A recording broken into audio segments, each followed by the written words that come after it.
Hi friends, காய்கறி இல்லை சாம்பார் வைக்கணும்னு யோசிக்கிறீங்களா? இப்படி ஒரு தடவை மிளகாய் கிள்ளி சாம்பார் வச்சு பாருங்கள். டேஸ்ட்டு சூப்பராக இருக்கும்.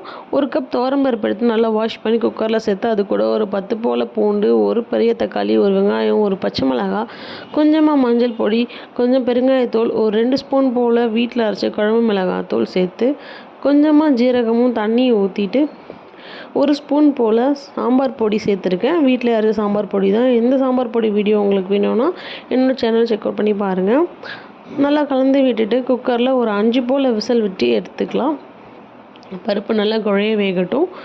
உங்களுக்கு கொஞ்சமாக எண்ணெய் ஊற்றி கூட வேக வச்சுக்கலாம். இன்னும் கொஞ்சம் நல்லா பருப்பு குழைய வெந்துடும். தேவையான உப்பும் ஒரு கைப்பிடி நிறைய கொத்தமல்லியும் தூவி நல்லா மற்ற வச்சு கடைஞ்சி எடுத்துகிட்டு தாளிக்க போகிறோம். ஒரு பாத்திரத்தில் கொஞ்சம் எண்ணெய் விட்டு கடுகு உளுத்தம் பருப்பு, ஒரு 1/2 ஸ்பூன் ஜீரகம், ஒரு 4 போல் வரமிளகாய், கொஞ்சமாக கறிவேப்பிலை சேர்த்து நல்லா வறுத்து விட்டுட்டு இப்போது அரைச்சி வச்சுருக்க நம்ம நல்லா கடைஞ்சி வச்சுருக்க பருப்பை சேர்த்து ஒரு கொதி போல் விட்டு எடுத்திங்கன்னா சாம்பார் சூப்பராக ரெடி ஆகிடும். இந்த மிளகாய் சாம்பார் இட்லி தோசைக்கு செமையான காம்பினேஷனாக இருக்கும். ட்ரை பண்ணி பாருங்கள். வீடியோ பிடிச்சிருந்தா லைக் பண்ணுங்கள். தேங்க்யூ.